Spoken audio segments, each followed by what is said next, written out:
ఏదో జూనియర్ ఎన్టీఆర్ సినిమాలో తెలియదు చెప్పను ఇట్లాంటిది ఏదో డైలాగ్ ఉంటుంది.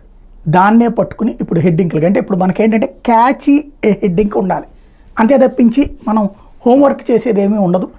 లేదా వార్త ఒకటిగా ఉంటుంది, హెడ్డింగ్ మరొకటి రకంగా ఉంటుంది. ఫర్ ఎగ్జాంపుల్ మన తలసెల రఘురాము, లేళ్లప్పిరెడ్డి, అదే దేవినేని అవినాష్ వెళ్ళారు. వాళ్ళని అడిగినప్పుడు వాళ్ళు డీటెయిల్గా చెప్పారు.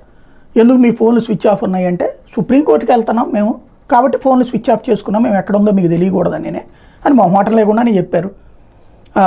సుప్రీంకోర్టులో ఆల్రెడీ వచ్చింది కదా ముందస్తు బెయిల్, అది తీసుకోవడానికి వెళ్ళేటప్పుడు మీకెందుకు అందుబాటులో ఉంటాం అందుకని వెళ్ళాము అని చెప్పారు.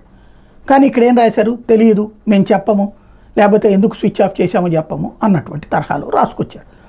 అట్లాగే మీకు అందులో పాత్ర ఉందా, మీరు పార్టీ కార్యాలయం దగ్గరికి వెళ్ళారంటే మీ దగ్గర ఉన్న ఆధారం ఏంటో చూపెట్టండి. మేమైతే వెళ్ళలేదు, పార్టీ కార్యాలయానికి వెళ్ళడం అంటే ఎప్పటికప్పుడు వెళ్తూ ఉంటుంటాం, కానీ గొడవకైతే మాకేం సంబంధం లేదు, ఆ గొడవ జరిగింది మేమైతే పెట్టలేదు అన్నటువంటి విషయం చెప్పుకొచ్చారు.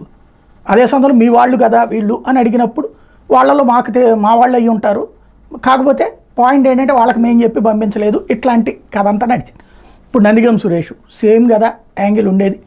అతన్ని ప్రశ్నించినప్పుడు అదే మొక్క చెప్తున్నాడు. అతను కూడా ఆ రోజు నాకు సంబంధం లేదని అంటారు. వాళ్ళకు ఉండదని నేనేమి సర్టిఫికేట్ ఇవ్వను, ఖచ్చితంగా వాళ్ళకు ఉంటుంది, అందులో తెర వెనకాలే ఉంటుంది.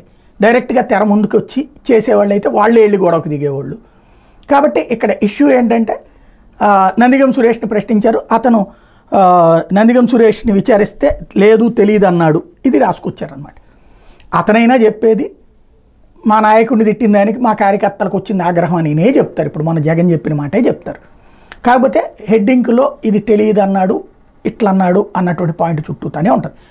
పాయింట్ అలా ఏంటంటే గొడవ జరిగిన తెలుగుదేశం పార్టీ కార్యాలయం మీద దాడి తప్పు, ఆ దాడి చేసిన విధానము తప్పు. అసలు దాడే తప్పైనప్పుడు దాడి చేసిన విధానం తప్పేంటి చండాలంగా. ఆ రోజున దాడి చేసిన వాళ్ళని అరెస్ట్ చేయకపోవడం తప్పు, ఊరికినే మొక్కుబడి కేసు పెట్టడం. అదే సందర్భంలో అంతకుముందు బూతు మాట్లాడడం తప్పు. దేని ఆస్పెక్ట్లో అది మాట్లాడకపోవడం ప్రస్తుతం మీడియా తప్పు.